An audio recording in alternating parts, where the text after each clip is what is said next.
Let's take a moment for our meditation. I invite you to close your eyes if you like, and to place your feet flat on the floor, and to sit up straight so that your spine is aligned. And in this moment, let's just listen to the silence between my words. And as you do, you will hear that small, still voice that assures you that we are a perfect expression of the Most High. Knowing this, we accept that we are fearless and free. We are fearless and free. Fearless and free to be exactly who you were created to be. Fearless and free to live the life that you've always imagined for yourself. Fearless and free to experience the desires of your heart. Fearless and free to live, to love, to laugh, to express joy and inner harmony and inner peace. Fearless and free every day, in every way. Yes, you are fearless and free. Fearless and free to take a mental flight to higher heights. Yes, you are fearless and free. Fearless and free to feel your truth, to speak your truth, to live your truth, so that you can be truly who you've been created to be. Listening silently to the small, still voice, knowing that your life is moving ever forward, being fearless and free, taking the mental flight to higher heights, knowing that this day you are connected to the one power, to the one source that reminds you of the truth of your being. And what is that truth? That truth for you is that you are connected always and forever to the I am. You are connected, never separate from the great I am. Yes, you are fearless and free. Fearless and free to love yourself. Fearless and free to love others.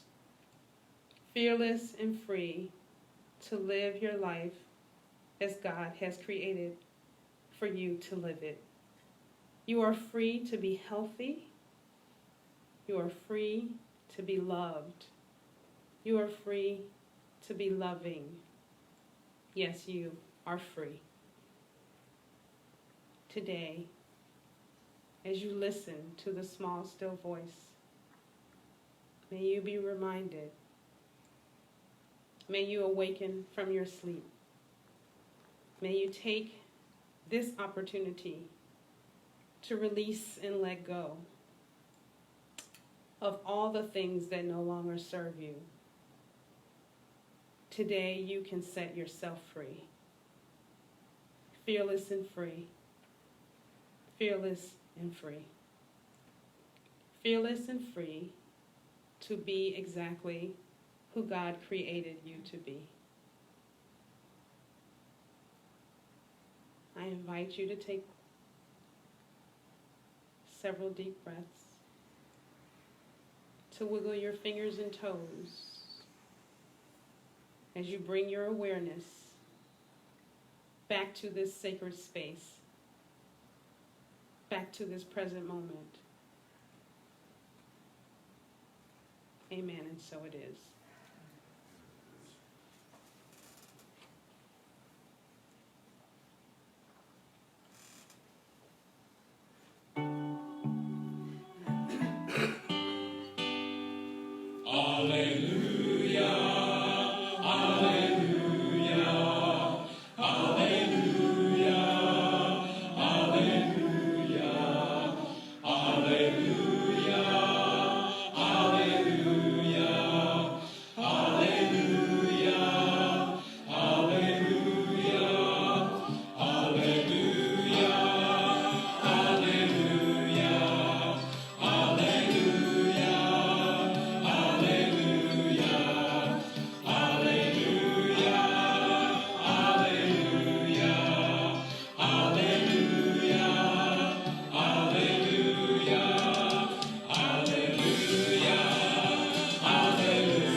Good morning, good morning, good morning. Good morning. Yes, I didn't want to put you to sleep with that meditation because I wanted you to be awake when we start this message this morning. So happy Sunday to you.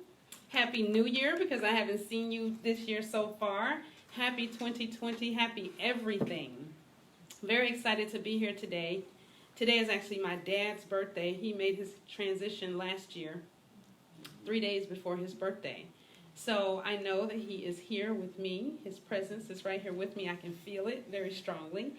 So I'm really happy to be here. What about you guys? Are you happy to be here? Oh, yes. All right. So if you're happy and you know it, clap your hands. Yes. And if you're happy and you know it, stomp your feet, right? All right. Remember that? I did. Oh, you sang it last week? Did you really? I wake up every day singing that song. I don't know what that is, but I think it was so cool when we were kids that we had the opportunity to check in with ourselves, right? It's like, remember the head, shoulders, knees, and toes? It just made you more aware. Those were songs of awareness. Well, I'm excited to be here because this is the place. This is the place where people of like minds come together on Sunday morning to recognize that there truly is only one power and one presence. And though we may call that power and that presence by so many different names, depending on how we grew up, some people call it God, some people call it Spirit, some people call it Allah, some people say Yahweh, some people say universal mind, some people say Christ consciousness. You can call it Bob. It really doesn't matter what name you use. It really doesn't matter as long as you know what it is and you can experience it. So what we recognize about this power is a few things. One is that it has no religion. It has no race. It has no nationality. It has no gender. It has no sexual orientation. It is none of these things because it truly is all of these things. It is infinite variety expressed from the one source of all life, and such is the nature of life, that all it asks and all it wants is the opportunity to appear, and you are that opportunity, and so am I. So this is what we are here every week to do, to remind ourselves of and to recognize that this is the essential truth of our being, right? Amen. That's why we come.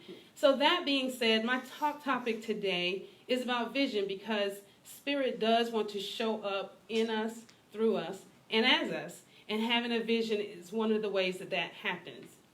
So my talk title today is The Power of Vision. This is the year 2020, and you know there's so much buzz about the need to have a vision. Everybody is talking about 2020 vision. In fact, Oprah Winfrey was in Atlanta yesterday at the State Farm Arena on her 2020 vision tour. And as you know, last Monday was the celebration of Dr. Martin Luther King's birthday, and that was a reminder of the power of a vision inspired by a dream. The truth is that vision is paramount, but not everybody has a vision. And you know, you work for a company and they're always willing to tell you what their vision is so that they can get you to sign on the dotted line to support that vision. But one of the things that's really important is to have a clear vision, a crystal clear vision. In the book of Psalms, the 29th chapter and the 18th verse, it says that where there is no vision, the people perish. Anybody ever heard that? Mm-hmm. Yes, and it's really true. It also says, but he that keepeth the law, happy is he. So the questions that I'm going to answer for you today is, number one, what is vision? And two, why is a vision so important? Now, I know that as young as everybody is in here, you all know what a vision is, right? But the thing to remember, because I always want any audience that I'm in to know this, is that I didn't come to teach you anything or to tell you anything you didn't know, right? Because we live in a world of knowing. This is the information age, and everybody knows everything. That's just the way it is.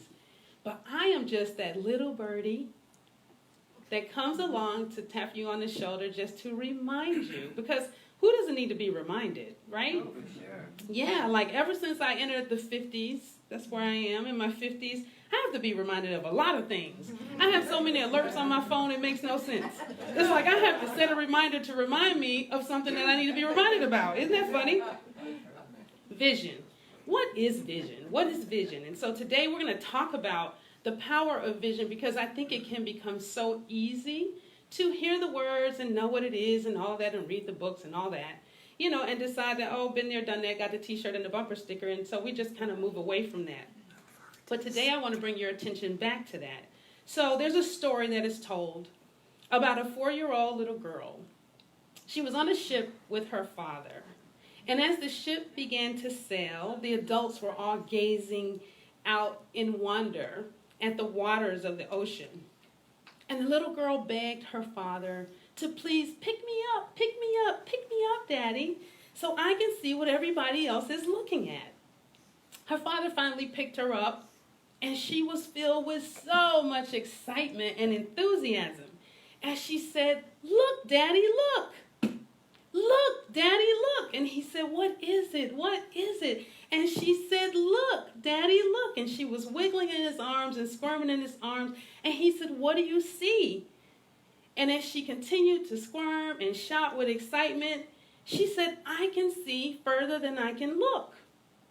Wow. I can see further than I can look." Think about that.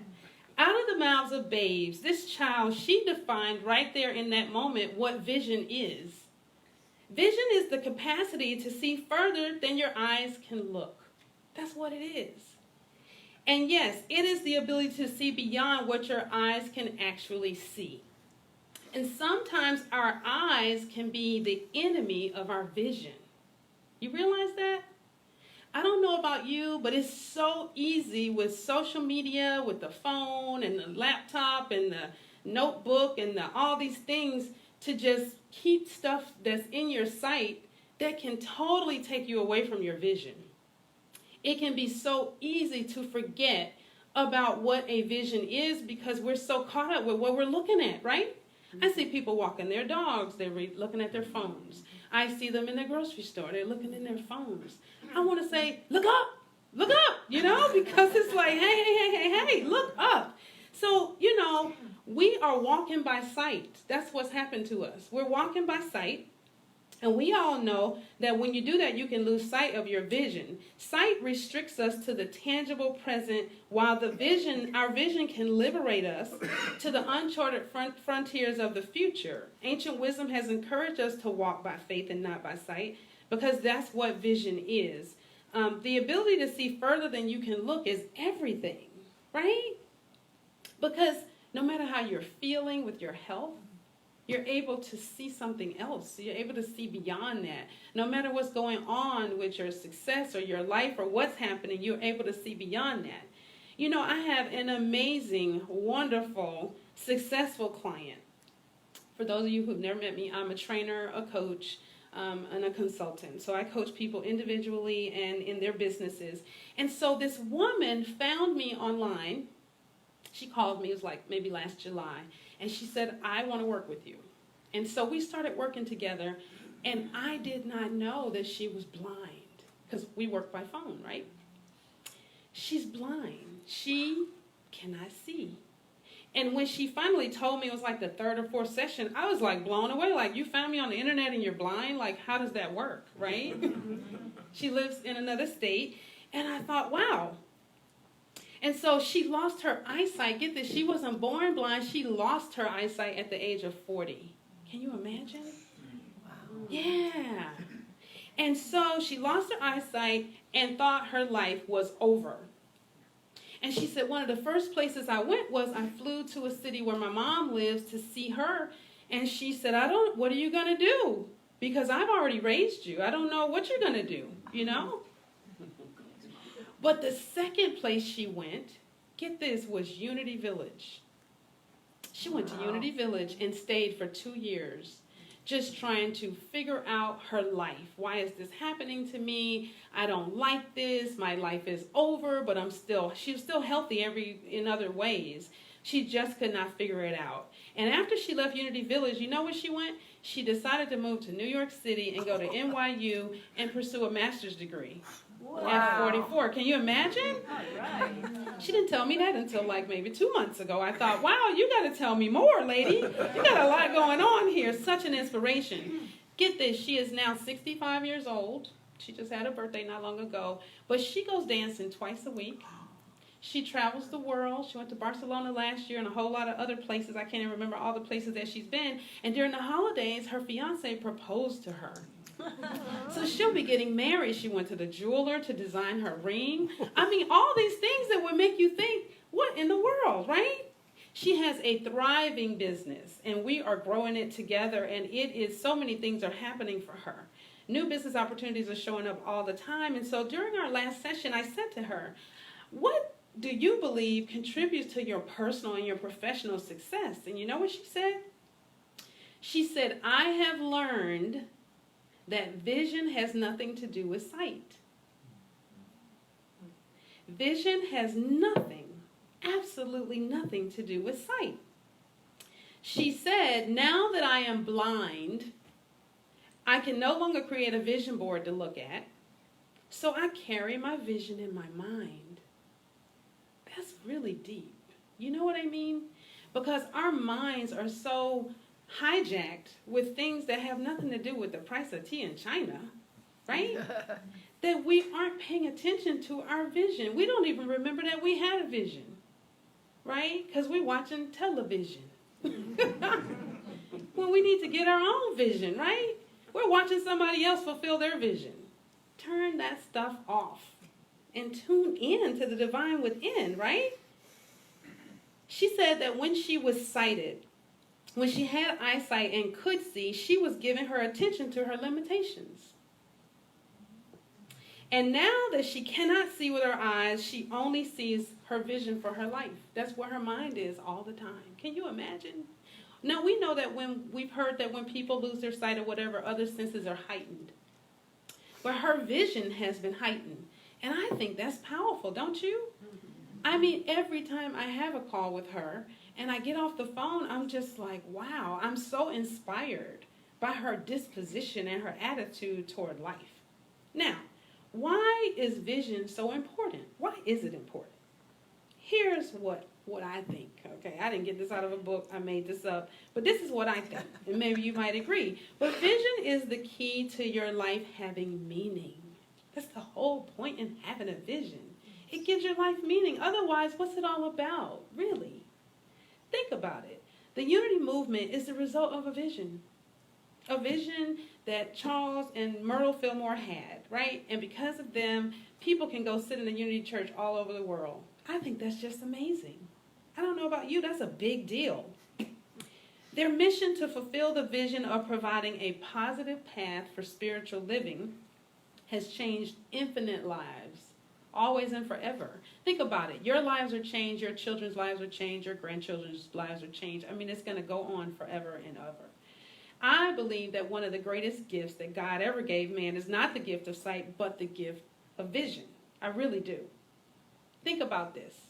And this is what I think is a great example of why vision is so important. Do you realize that as awesome as God is, God has never made a table or a chair?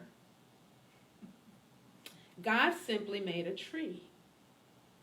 And when God made that tree, then mankind had the opportunity to become a co-creator. I mean, a co-creator with the same thing that created the stars and the moon and the galaxy. Like, that is a big deal, right? I feel like doing a happy dance, but I won't.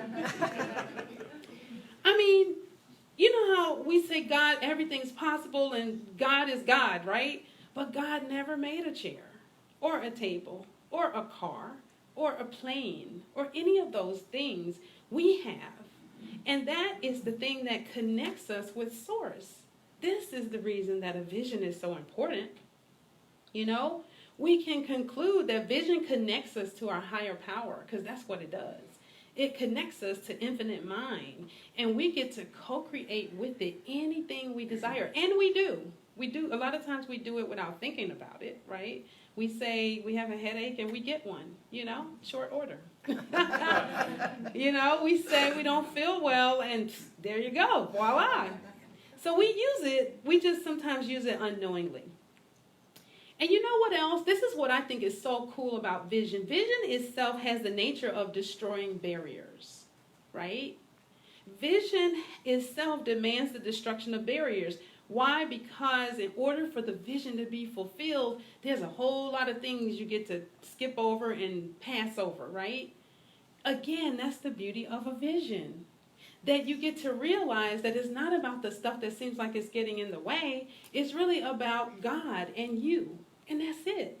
It's that simple, right? So a lot of times when people have a vision, they don't know what to focus on, so they focus on the problems. I always say, focus on God. I don't care what's going on in my life, and I mean, I don't care what it is. I focus on God. Because the thing that gets your attention is the thing where all your energy is going. So I give it to God. Because then if God is all powerful, then let God handle it. That's my thing. That's my motto. All right, God, I'm focused on you. So now that I'm focused on you, you do what you do, right? Because obviously God knows what's going on. Or God wouldn't be God, right? So today I encourage you to live according to the vision in your heart and not the sight in your eyes, right? Allow insight. This takes insight. That's what my workshop is about. Insight, about hindsight, and about foresight. Because we have to go inside and reflect on what's really going on. And then hindsight is like, man, this happened to me and that happened to me. And, we get out the violin and we cry a little bit, get some tissues and all that. And then you get to have foresight because it's like, oh my gosh, those things didn't come to stop me. Those things came to help me remember who I am. That's all those things are. Hey, remember who you are. Remember who you are. I know this is going on with you, but remember who you are. It's a wonderful thing. And just in case, because a lot of people have visions, but they have visions for things like individual personal things. This is how you know that your vision is inspired by God. Because what happens is it's something that improves humanity, right? It's something that advances your community. And it's something that's beneficial to other people.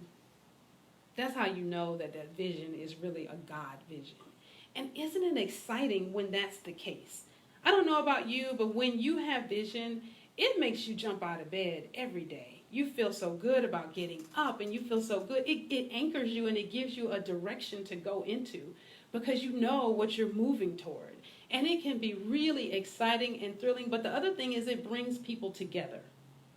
I can remember years ago, I was a top director with Mary Kay. Anybody ever heard of Mary Kay Cosmetics? Yeah.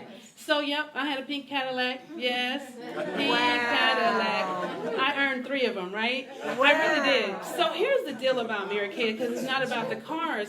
But that woman was brilliant, Mary Kay Ash. You know why? People don't know this, but everything a woman does in Mary Kay, she has to do it with others. You cannot earn a car without people. You cannot sell your product without other women. It's all about one woman grabbing the hand of another woman and moving her forward. Either she wants to look better or feel better or be a part of an organization that gives her the opportunity to make a whole lot of money, right? I simply loved her plan because in that business, I was in it for 7 years and so loved it, but it gave me the opportunity to see that we do need each other. And her vision for Mary Kay is to enrich the lives of others. It's that simple. So everything we did was always about enriching the lives of others. That's what vision does. It brings people together. And you know, I think at this time in the world, we all really could use that. Don't you think? Yes. There's so much bickering and so much whatever and so much noise, it makes no sense. And I think everybody has lost sight of the ultimate vision, you know?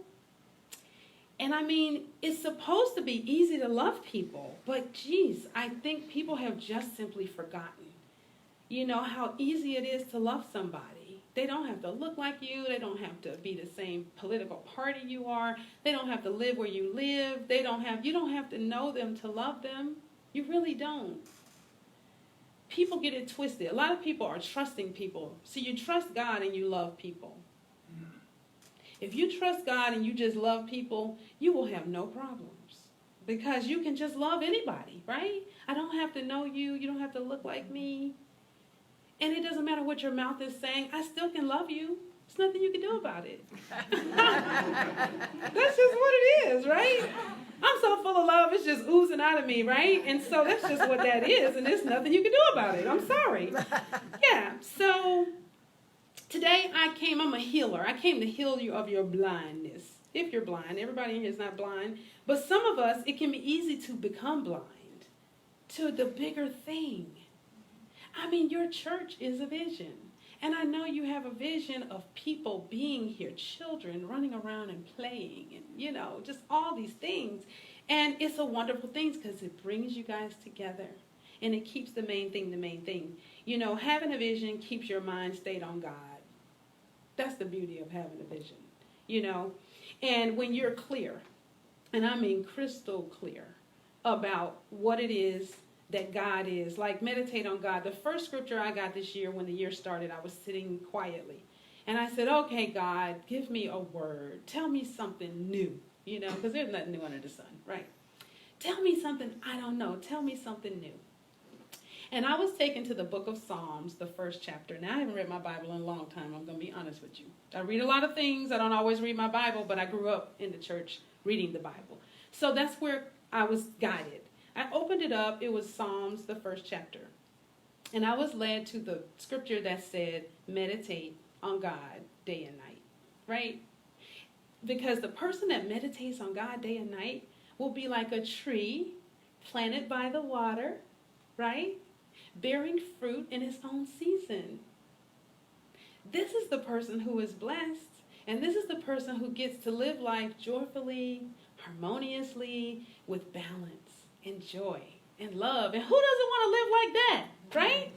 I know I do. Do you guys want to live like that? Yes. It's so quiet in here, right? I feel like turning on a song and saying, let's boogie, right? Anyway, Dr. King said that every man can be great because every man can serve. And I believe we've all been called to serve. And I believe that a vision helps you to know your purpose. And it gives you the opportunity to serve, you know. And it feels good to serve. Don't you agree? Yes. Yeah. So in 2020, what I would love for you to do, see, as a coach, what I have people do, I always give growth work. So here's your growth work for the week. I invite you to sit down, since you guys live up here near the river. Sit near a river or somewhere. It's probably on your back porch or something. Not true in Atlanta, but it's true here. And just get quiet and listen. And see what comes up when you say, what is my vision? What is my vision? And listen to what it says. It might sound so simple that it may seem like that's not what you're hearing, but you might be surprised. And make 2020 the best year ever. This could be, we've never lived this year before. It might as well be good. And don't let this election year jack you up. Don't get caught up. Don't drink the Kool-Aid, I'm telling you. Remember the people that drank the Kool-Aid and they ended up laying out somewhere? Don't do it, I'm telling you. Don't drink the Kool-Aid. Turn everything off. I love NPR. I donate to NPR, but I have to turn NPR off because Jesus, I don't want to wake up and hear that at 7 o'clock in the morning, right? I'm so tempted to write them and say, yo, check this out. That's what we say in the streets. Check this out. Can you put that stuff at the end of the day? Because you're checking up my morning. Yeah. So anyway, thank you. I enjoy being here. Have a wonderful day and happy visioning. What a vision. What a life. Thank you. Thank you.